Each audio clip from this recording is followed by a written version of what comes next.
মাদ্রাসা শিক্ষার্থীকে শ্লীলতাহানির অভিযোগে আব্দুল করিম নামে এক বীর মুক্তিযোদ্ধাকে ৩ ঘণ্টা গাছে বেঁধে গলায় জুতার মালা পরিয়ে মারধর ও পুলিশে সোপর্দ করার ঘটনা ঘটেছে। মঙ্গলবার দুপুরে ময়মনসিংহের গফরগাঁওয়ে পাগলা থানার মশাখালী ইউনিয়নের মুখী গ্রামের শাহ মিসকিন মাজার এলাকায় এই ঘটনা ঘটে। এই ঘটনার একটি ভিডিও সামাজিক যোগাযোগ মাধ্যমে ছড়িয়ে পড়লে বিষয়টি নিয়ে আলোচনার ঝড় ওঠে।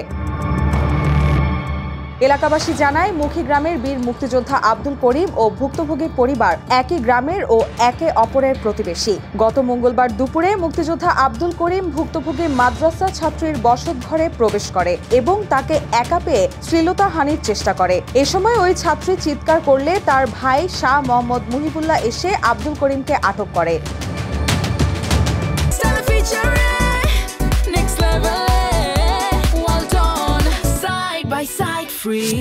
পরে শিক্ষার্থীর ভাই ও স্থানীয়রা মুক্তিযোদ্ধা আব্দুল করিমকে গলায় জুতার মালা পরিয়ে ওই বাড়িতে একটি গাছের সঙ্গে ৩ ঘণ্টা বেঁধে রাখে ও মারধর করে। খবর পেয়ে পাগলা থানা পুলিশ ঘটনাস্থলে আসে।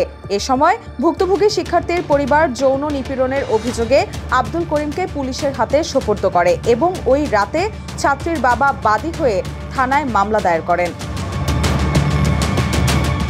তবে থানা হাজতে থাকা অবস্থায় এ অভিযোগ অস্বীকার করেছেন মুক্তিযোদ্ধা আব্দুল করিম। তিনি বলেন, আমরা আওয়ামী লীগ সমর্থক আর অভিযোগকারীরা বিএনপি সমর্থক। এছাড়াও আমার ছেলে ওই মেয়ের বাবার কাছে ২০,০০০ টাকা পায় এবং জমি সংক্রান্ত পূর্ব শত্রুতার জেরে আমার গলায় জুতার মালা পরিয়ে গাছে বেঁধে রেখে মারধর করে এবং মিথ্যা মামলা দায়ের করে। তিনি আরও দাবি করেন, ওই দিন ব্যাংকের কাজ সেরে তাদের বাড়ির সামনে দিয়ে আসার সময় কিছু লোকজন পথ রোধ করে এই ষড়যন্ত্র করেছে।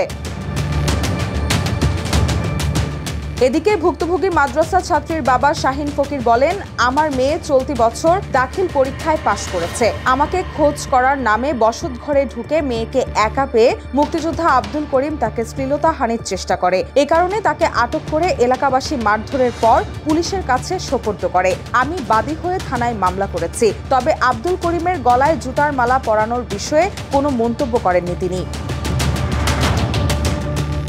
এ বিষয়ে পাগলা থানার ওসি মোহাম্মদ ফেরদৌস আলম বলেন, মাদ্রাসা ছাত্রীকে শ্লীলতাহানির অভিযোগে মুক্তিযোদ্ধা আব্দুল করিমকে আটক করে থানায় নিয়ে আসা হয়েছে। তবে পুলিশ ঘটনাস্থলে যাওয়ার আগে তাকে গলায় জুতার মালা পরানো হয়েছে কিনা সে বিষয়ে আমরা কিছুই জানি না। বুধবার বিকেলে এই ঘটনায় আসামিকে ময়মনসিংহ জেলা আদালতে সোপর্দ করা হলে আদালত তাকে কারাগারে পাঠানোর নির্দেশ দেন।